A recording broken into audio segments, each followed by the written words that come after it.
All right, so we're here on Game 3 of Fight Club on Antiga Shipyard. It is Cynical CranK, Total Biscuit CranK. He is the pink Protoss down in the bottom left corner of Antiga Shipyard. And the guy leading the series right now, 2-0 already, is TSL.HyuN, the Red Zerg. That is right. So TSL is a team that's been getting better and better lately. They've been performing better in team leagues as well.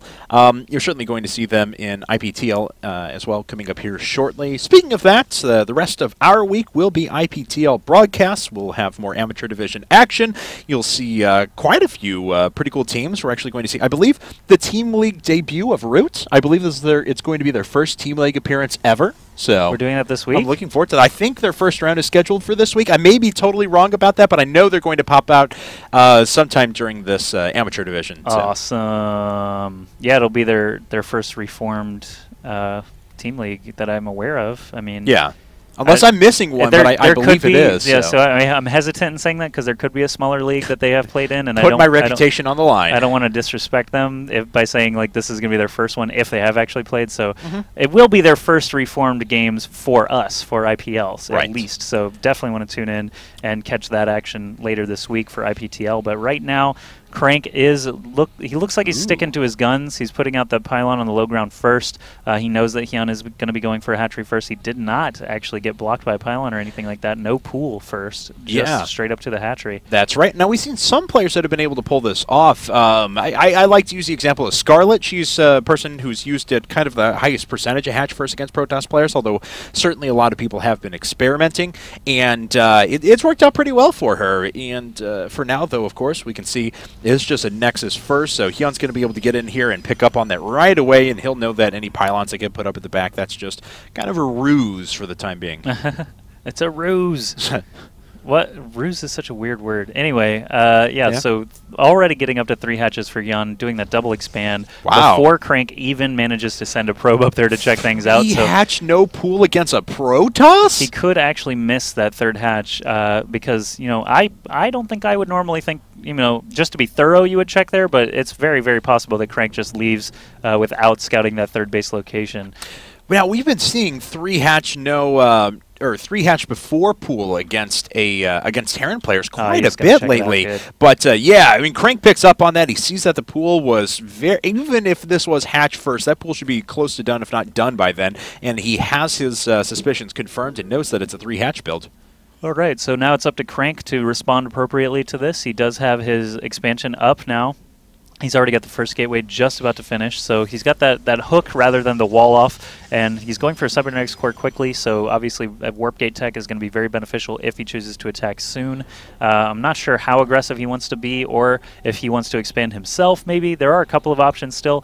One thing that I think he could do and have a lot of success with is Stargate play at this point, because you can send Phoenixes out fast enough before HyuN is going to have any real anti-air. There's, you know, with 3 hatches, he's going to have undefended drones somewhere. So that is a possibility. Building 1 cannon now, even though no Zerglings even have a chance to show up really anytime soon. But, you know, it's good to be thorough. I'm really curious what he's going to be doing now that the cybernetics core is done, though. Well, he once again went for that later gas, but into 3 gas. Now, like I said, usually you'll sometimes see a lot of Protoss players that are researching +1 before their cybernetics core finishes up and before warp gate is started. But as we can see, CranK didn't have the gas to go into that. Usually, you'll have enough gas that you can put up +1, warp gate technology, and a sentry all at once whenever those structures hit. In this case, just not going to be there. And CranK going after the exact same build that we saw in game number 2. Yeah, I'm actually very surprised by that after seeing the information that he got. Basically, pool super late, 3 hatches already there. I have to think that, you know, killing workers would be a lot easier in a situation like this, but he's just going right back for those quick immortals. That's kind of interesting. And he still hasn't built any leans at all? Oh, okay. There was one. 55 supply at 6 minutes and 20 seconds, though, is a little bit insane. I remember I was harken back to the days of when we were like, yes. Oh, please don't harken. You aim for a 50 supply at 8-minute mark, and now it's just pro players just like, yeah, whatever. Have some drones. Just hatch after hatch after hatch after hatch. Yeah. Okay, so the robotics facility is done now. First Immortal is going to get cranked out of there. This guy. Okay. So he might might go for 3 Immortals before Observer again, like he did last time. But basically, he's going to want to keep his sentries alive this time and not killed by Zerglings. Last time he kind of moved out of his base a little earlier than he needed to, I felt, but he didn't really have Zealot support to block those Lings that, of course, HyuN is going to have at least some of. But this time around, no Roach Warren yet. Even after starting his lair, he has. Oh no, there is a Roach Warren. Okay, so totally missed that. He hasn't built any roaches yet. Correct. So Zergling speed is going to be started now. Once lair is done, probably going to be getting that roach speed and cranking those guys out as well. But I'm falling back on that word now just because I see it. You know what I mean? Yeah, you can't help yourself. So you go into it and you're like, oh, I'm just going to do this. Let's go. Like, I don't want to say crank 50 times, but it might happen. Well, HyuN cranking out the Zerglings now. Got a few roaches on the way in addition. And I love that HyuN is one of the Zerg players that's been taking his gas at his natural and his third before he does anything else.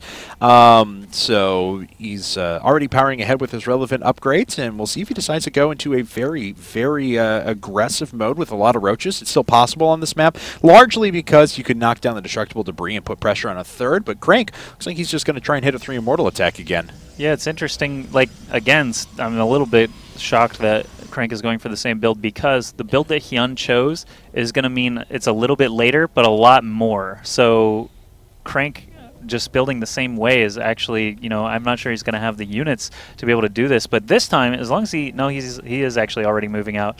CranK is moving out already to try to meet the army of HyuN. I'm not sure. He might get caught here by these speedlings, actually. Oh, goodness. Yeah, this is not good at all. Oh, my God. That's actually terrible. This is a disaster for CranK right now, and he loses 1 Immortal, a lot of units up at the front. I just want to mention that there's no way. It was 9 minutes and 30 seconds, and HyuN was at 138 supply. That is insane. I wanted to say that CranK was, you know, this time he's going to sit back, but he already started to move out his army. Oh, there's a GG